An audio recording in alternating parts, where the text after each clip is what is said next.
Hello and welcome back to another episode of the Chicago White Sox March to October. We're already on episode 7 and we're approaching halfway through the season. I do want to go around the league, do a little mid-season league update, look at some stats and stuff, but I want to let it get a little closer to that 81 game mark first. So we're going to play here in the beginning before we do that. But before we do start, I do think we didn't take enough time last episode to truly appreciate how big the Zack Collins fast track upgrade was that we got. We got him a +8 overall. He was a 63. Now he's a 71. He's instantly become a good hitter off the bench, especially against righties. And that 99 discipline, the vision going up +19, he'll be tougher to strike out. But the biggest thing is now he has a potential at 27 years old. He still has a chance to get decent. I doubt he's going to get all the way up to a 90, but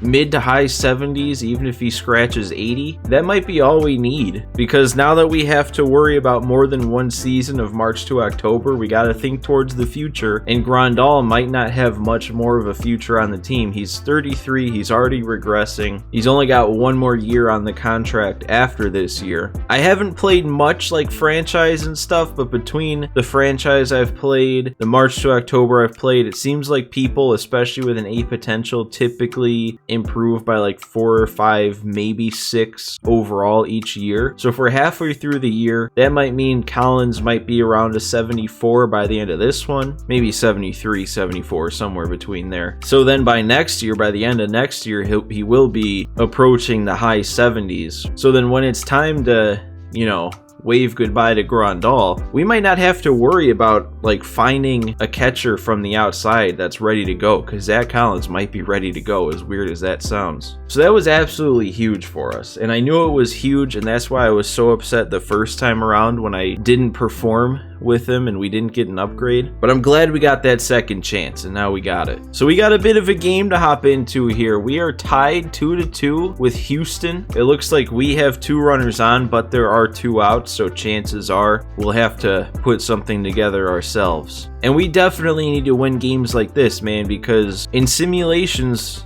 for whatever reason, we're not quite getting the job done. Still in first place in the division, but right around 500. It's not where we want to be.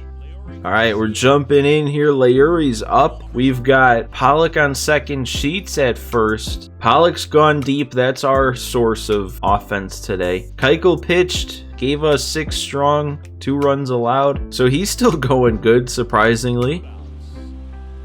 Oh, and that was a cutter, a fastball. I was way out in front of that, man. All right, I kind of had a feeling, though, with 2 outs. I might leave Keuchel in. 75 pitches? I didn't think he'd be in this good a shape, but yeah, we might stick with him. Bottom of the order here. Basing 7, 8, 9. Yeah, we'll definitely leave him in here for the first 3 batters. Unless, something goes drastically wrong. And there's a grounder to short, and I think, okay, yeah. I'm pretty sure this is the first episode I'm recording post-game update, and they changed the camera angle, which I'm kind of upset about, because that new medium camera angle that it had for the first couple of weeks, it was kind of growing on me, and they took it out. They didn't just, as far as I know, I tried every other defensive camera angle setting, and they just straight up took it out. They didn't even make it a different one or anything. All right, another grounder to short. Easy play for TA. And there we go. Pop up to first.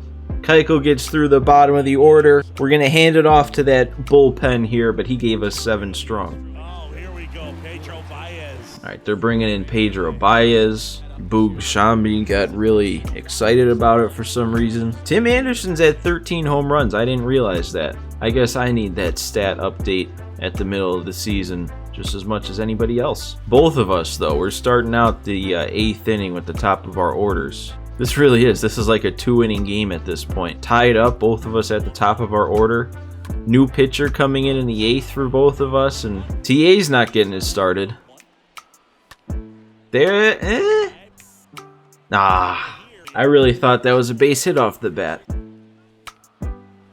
And I'm under that.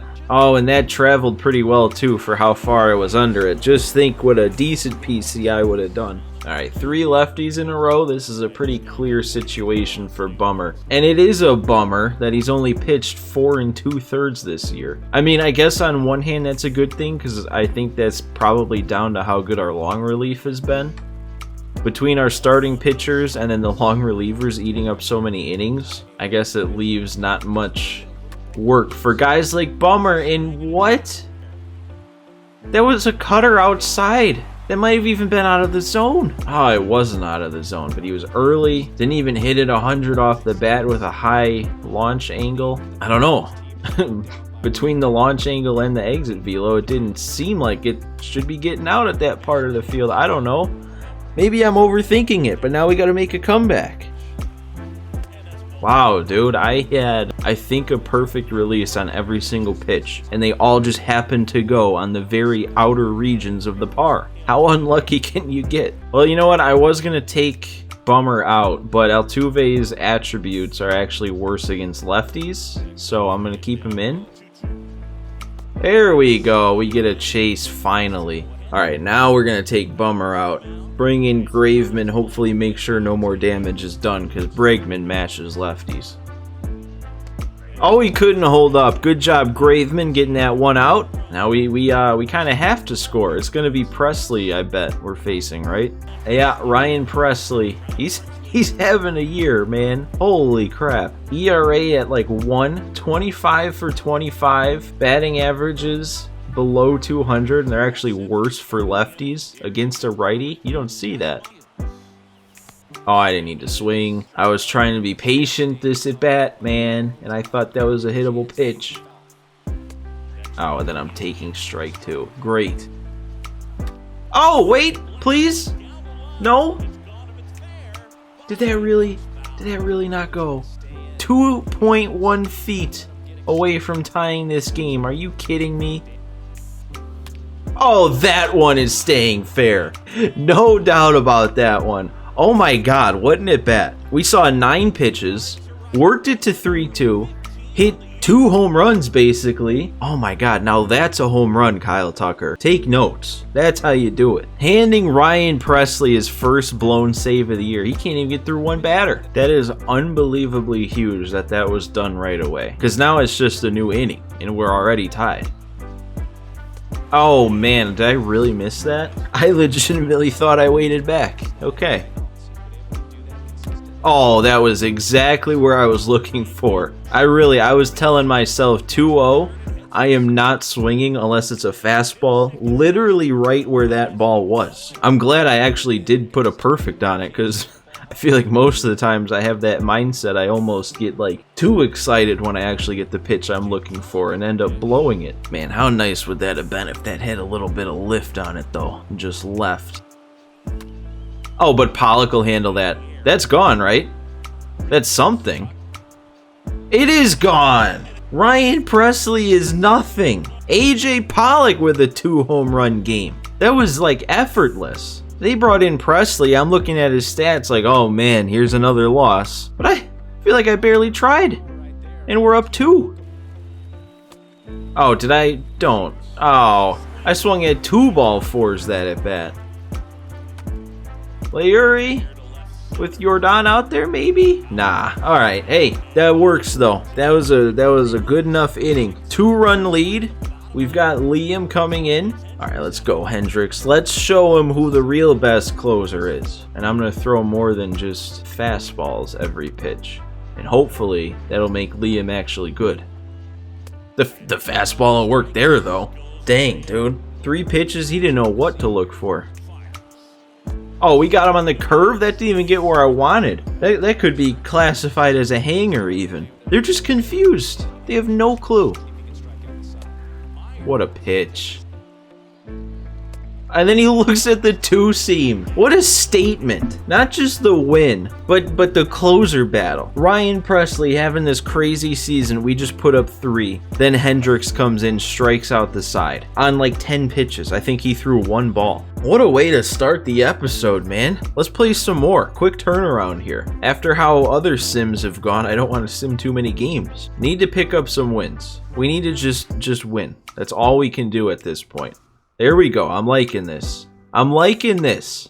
Oh, all right. So again, this is not a fast track. We did have a chance to call up Romy Gonzalez earlier, and I declined it because I still wanted to see how Josh Harrison's season was going to pan out. But so far, he's still struggling. 203 average, 257 on base, 281 slugging, negative 0.4 on his WAR, regressing. I mean, if we give up on him now, it's not like we're losing a ton because you know we'd only have him for a half more year anyway.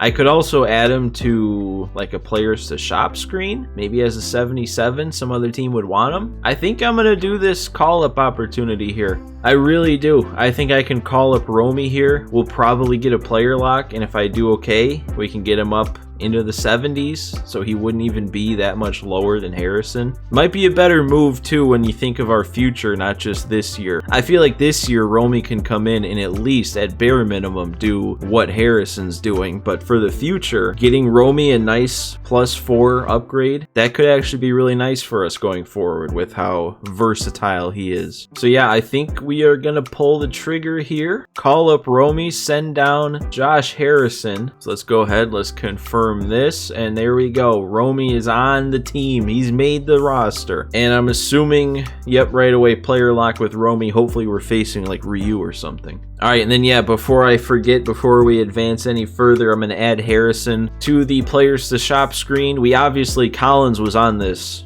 list for a while, but we obviously had to take him off now that he's actually going to be like a piece of this team, you know, now that he's useful. So actually though, with Harrison on this list, man, see that this is the point where I kind of wish you had a little bit more control over trades, because with us willing to trade Harrison, we could make a deal with a contending team, maybe looking for an infielder or a utility guy that's contending. But all right, look at this, 40 and 33 now. We're putting some distance between us and the rest of the division. Let's get this going with Romy here. He's gonna be on the team no matter what. We already called him up. Now we just gotta hope I can actually play with him here. Oh, and we're facing Manoah, 201 ERA. Oh boy. All right, here we go at bat number 1 against Manoah. Looks like he's shutting it down so far.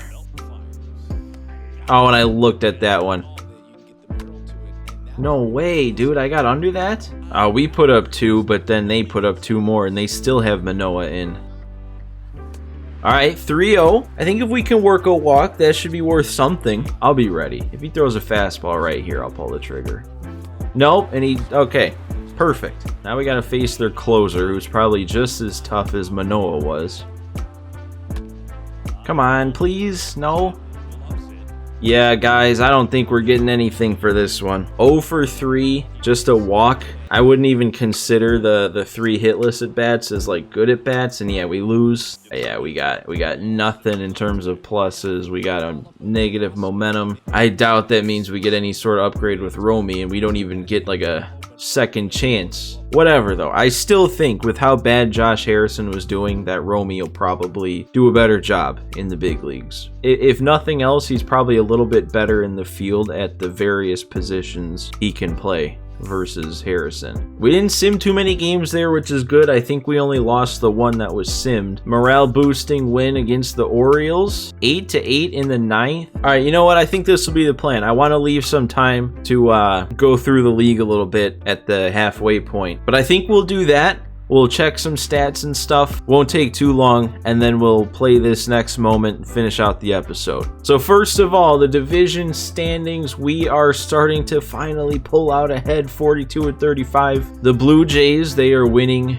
the East pretty comfortably, actually, too, all things considered. The West, you got the Astros, the Mariners in second, Angels hovering around 500. Seems pretty typical. They're scoring a lot of runs, giving up even more. So then when it comes to the wild card right now, it's Yankees, Red Sox. A lot of teams still in the mix, though. NL East, you also have 4 winning teams. The Marlins, look at them go. All right, NL Central, the Brewers. They're actually doing good. I mean, they're on a bit of a losing streak, but 50-30, that's one of the better records we've seen. Seems like every time we do a non-Brewers March to October, the Brewers always stink, but they're playing well. Cubs are in second place. Wow, okay. Winning record for them. Cardinals also. And then in the West, wow. You've got the Giants and then the Diamondbacks at the top of the division. The Diamondbacks were leading the division because in their last 10, they're 4-6. The Giants are 8-2, and they're only a game and a half up. So that means the Diamondbacks were in the lead. The Dodgers in third, not too far behind though, 3.5. And then the Padres with a winning record. The Rockies are even only 2 games under 500. Is that even possible? Is that something that could happen here? All 5 teams finishing over 500? All right, and what are we looking like? Sort by on base, you got Collins fresh in, but it's good to see he seems to be playing well. He's already played in 4 games, 5 for 14 with 4 walks. But then you got Vaughn in second in on base. I'm actually kind of surprised he's not upgrading faster. Maybe just because he's not getting enough at bats yet. But he's almost getting on base 40% of the time. You got Grandal, not surprising. But the average is up there, especially by his standards. Leury with an over 300 average. Moncada, Abreu still doing all right. Angle off the bench is he's actually doing pretty solid here. 5 homers. Pollock, I would say I would kind of like a little bit more out of him, but I guess he's slugging pretty decent too. Luis Robert, still not in a spot I'd like to see him in, but it is nice to see that he's improved substantially since our player lock with him. Tim Anderson is having a pretty interesting year. The average isn't quite where it's at, but he's definitely putting up the slugging numbers. 17 homers. He's only a couple away from his career high. Oh yeah, and then Romy, he didn't get any upgrades, so he's still where he was at. Then we got Sheets. Man, if Sheets is going to play like this, Vaughn is going to play like he is. But then Eloy at the very bottom of the list when it comes to on base, but he'll be at the top when it comes to slugging. So like, weird. Weird year. Most homers on the team, I'm guessing, at 21. 12 doubles and 3 triples. We are getting a good amount of power from the team up and down, though. I mean, at the halfway point to have 6 guys in double digits. Dang, and then everyone who's been on the team since the start has at least 5. Wins above replacement. Grandal way out in front. Wow, it's not even a close race. Luis Robert, number 2. Must be because he's fielding really well, too, out there in center. And then everyone's positive except Sheets. Wow, Sheets at an almost -1 WAR. Dang, it might be Vaughn time from both sides of the plate. Let's see here. I guess this will be what's really telling. Vaughn is, well, there it is. Vaughn in 80 at-bats against righties is the highest average hitter on our team against righties, because Collins doesn't really count yet. He's the only one over 300, and then Sheets is all the way down here at 226. So yeah, dude, Vaughn hitting righties just about as well as he's hitting lefties. So yeah, that definitely tells me it's time to make this change. I'm gonna do it before we forget. All right, how about our guys pitching? It seems, everything I've seen, it seems everyone's kind of just like solid, and that is kind of what it looks like here. You got Giolito, Keuchel, both at a 3.13 ERA, Lynn at a 3.51, and then Cease just over 4, Luzardo just over 4. But remember, he was almost at 5 when we traded for him. So since he's been on the Sox, that ERA is probably a decent amount lower, actually, because he was starting before he came here, so most of his innings are probably still from Miami. Kopech's ERA is a little bit up there. I don't know why I'm still just like not worried about him. I just don't know why I get that sense from him. But like 113 strikeouts in 96 innings. He's got a good strikeout to, a really good strikeout to walk ratio, but a good strikeouts per 9. The whip isn't even that high since he's not walking too many guys. The FIP at 363, his ERA will come down. Keuchel's FIP is still kind of up there, though. I'm just waiting for something to happen with Keuchel. Maybe it never will, and we get this final season out of him. But then, man, Cease, too. Cease has got a FIP under 3, but his ERA was up over 4, so that might turn around for him, too. He's up to a 79 now. He's getting some decent progression. Giolito up to an 85. Kopech to an 82. Lynn hasn't changed. Keuchel's gone down a bit. What about our bullpen? Ronaldo Lopez, he's still doing really good. 144 ERA. It's gone up a little bit, but he's up to a 72 now. I think he's already progressed 3 overall this year. Christian Javier, I still don't know how many of these innings are with us. Graveman, his numbers are starting to come down. The whip is low, so the ERA will probably follow. And then, yeah, dude, Bummer. I think he threw that inning that we pitched with him, and that was it. Ruiz still at just 3 1/3. Kyle Crick at 13 innings. He's doing really well in his time. Liam Hendricks as the closer, ERA at 3.27. I'd like to see that a bit lower. The strikeouts a little higher, but he's doing pretty good. So yeah, that's you know, things are looking up, I would say. Let's take down the Orioles now. Gotta prevent them from scoring with 2 outs, then we gotta score to walk it off. If we win, it's gonna be on a walk-off. So this is interesting that Liam's in this game, because as far as I could tell, yeah, nothing's happened here in the 9th, so Liam hasn't given up any runs. Who did give up all the runs though? Because 8 is a lot. Pollock has another homer today. Leuri's 3 for 4. Luis Roberts 1 for 2 with 3 walks. That's good to see. Eloy's drawing a couple walks. That's really good to see. And it was a cease game. That's not good to see. All right, well, I guess let's finish this inning with Liam then. Oh, we got him out in front of a curve on 3-2. Sitting fastball, a good spot for that curve. Sometimes he wears the emotion on the sleeve. Sometimes. All right, man, let's end this right away. Let's take care of business here. Pollock again, having another big day. Let's just hit his second home run again. They got a pitcher out there who's already thrown 43 pitches.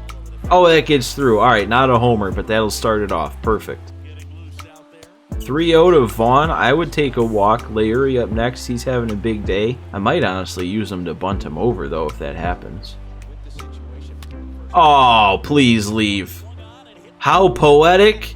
Andrew Vaughn, after being put into the starting lineup every day, goes perfect, straightaway center. This dude is the man right now and for the future. This is his breakout year, and he's gonna win MVP next year. He probably can't do it this year because I wasn't playing him every day, but next year it's a lock. Place your bets. Dude, that was awesome. I'm sitting here, oh, what if we walk? Think about the next guy. Of course Vaughn was going to end it there. What was I thinking? 4 more fireballs. That's big for the momentum. That should put even more distance between us and the rest of the division. Yeah, good. Refill that momentum. It says only 3. I feel like it keeps doing that. It doesn't give us that extra one that we earn, but I'll take it. Hey, that's still good momentum. Maybe it even did fill it up 4 worth, but it was only showing 3. And we couldn't sweep LA, but we did win the series. Now we get to play San Francisco. Beat strong contender for morale boost. Sure, I'll do that. Or maybe not, because there's 2 outs in the 9th. But we'll save it for the next one anyway. Guys, you know what to do. If you enjoyed this one, leave a like on it for me. Subscribe to the channel if you haven't already. What are you doing, man? If you've watched up to this point and you're not subscribed yet, come on. We got so much more of this March to October to go. There's no reason not to be subscribed. You don't want to miss it. Did you see Vaughn? But anyway, guys, thanks for stopping by. I hope everyone enjoyed this one, and I will see you next time.